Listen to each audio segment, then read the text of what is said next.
Hi, my name is Jamie de Jong, and I created this video about the area of a trapezoid for MAT136 at UTM. So the goal of this video is to be able to use integration to find the area of geometric shapes, and the particular shape that we're going to be talking about here is a trapezoid. So this is probably how you're used to finding the area of a trapezoid. We have the base, which has length b. The top of the trapezoid will give that length, call that length a, and we add them together, find the average, so divide by 2, and then multiply it by the height. So this is the equation for the area that we're expecting, and now we're going to try and show this using integration. So in order to integrate, we need functions, which means we need to actually plot this on axes. So we'll draw this so that the base goes along the x-axis and it hits the origin, just to make things a little bit simpler. So what points are the corners? Well, the bottom isn't too bad. We have the origin, and then we have B0. Now, the top is perhaps a little less clear because we don't know how far from the y-axis the top of the trapezoid is. So we'll give that distance a name, C. And so then the points on the top are CH and A plus CH. So that gives us the points for our corners, but we actually need equations for the lines involved as well. So the top and the bottom aren't too difficult. We have y equals 0 and y equals h. The two on the sides are a little more complicated to calculate, but we can take the standard formula for the equation of a line, and we have 2 points, so if we substitute those in, we'll get a system of linear equations, and we can solve to find the coefficients. And if you do that, you'll find that the one on the left is y equals h over c times x, and the one on the right is h over c plus a minus b, all multiplied by x minus b. So that's the equations of our lines, and now we can use them to figure out what functions to integrate. So we'll break this down into a triangle on the left, a rectangle in the middle, and a triangle on the right. Let's look at the triangle on the left first. So this is the area underneath the equation y equals h over c plus times x. And we're integrating between 0 and c, which is the right-hand side of this triangle.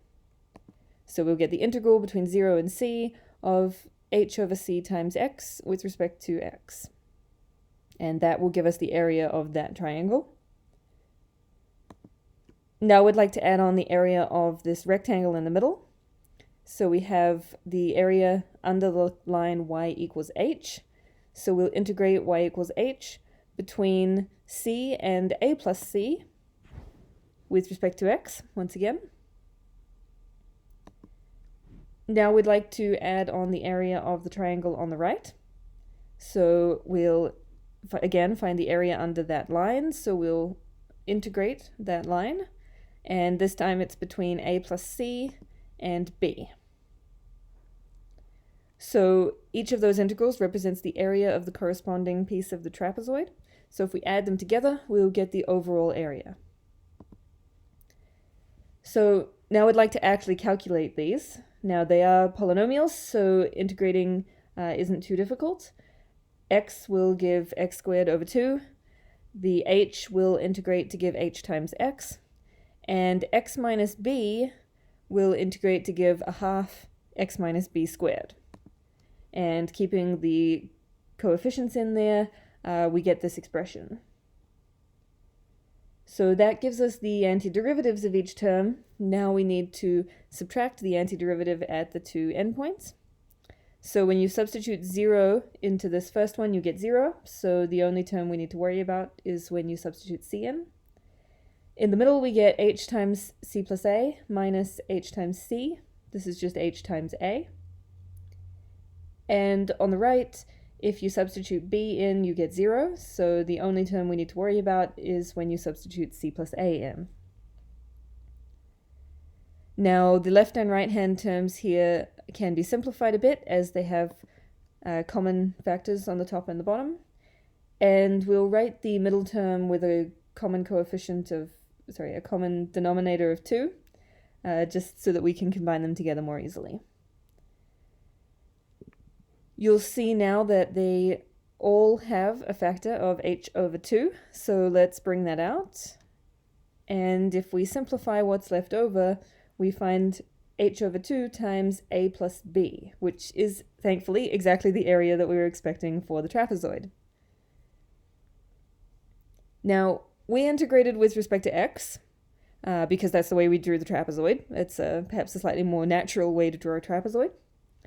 But we could actually integrate with respect to y instead. So let's have a go at that and see which one's easier. So in order to do that, we have to reflect across the line y equals x. So we'll turn the trapezoid up this way. Now, we know the equations of the sides of the trapezoid, but if we're integrating with respect to y, then we actually need these equations written with x as a function of y. So we'll rearrange those for x, and these are the functions that we have now. So we're finding the area of this trapezoid, which is the area under the top line, minus the area under the line x equals c over h times y. And this is between the left and right hand sides of the trapezoid, which is where y was 0 and y equals h. So we're integrating between 0 and h, and it's the top line minus the bottom line. And this will give us, once again, the area of the trapezoid, and we've written it just as one integral. So let's calculate this. First, we'll note we have two terms that involve y, so we can simplify this a little bit. It's the same as a minus b over h times y plus b. So again, y integrates to y squared over 2, and b becomes b times y. And it's a definite integral, so we're evaluating this at h and subtracting what we get when we evaluate it at 0. Of course, both terms have y in them, so if you put 0 in, you'll get 0. And therefore, we can just substitute h in. Now, you'll notice, again, they both involve an h, so let's bring out the expected common factor of h over 2. This leaves a minus b plus 2b. And when we simplify that, we get, once again, h over 2 times a plus b. So good, that's the expression we're expecting. It's the same as we got before, and it's what we know should be the area of a trapezoid. So this time we only had to calculate one integral, but first we had to turn it up on its end and redetermine the equations for the sides. So the question is really, which one did you find easier? I personally find integrating with respect to y easier for this problem, but perhaps you liked the way up we had it originally. You can do it either way. The other one involved a little bit more in the way of calculations, but for this one we had to redetermine the equations of the sides of the trapezoid. So which one did you find easier? Okay, I'm going to leave you with an exercise. So I want you to use integrals to calculate the area of a parallelogram in two different ways. So similar to what we did here, you can integrate with respect to x, or you can integrate with respect to y. So have a go at both, and then see which one you find easier.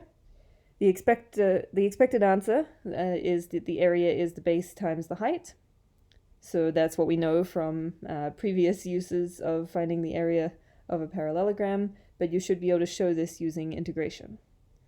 If you have any questions, feel free to come and see me in my office hours or ask questions on Piazza. Thank you.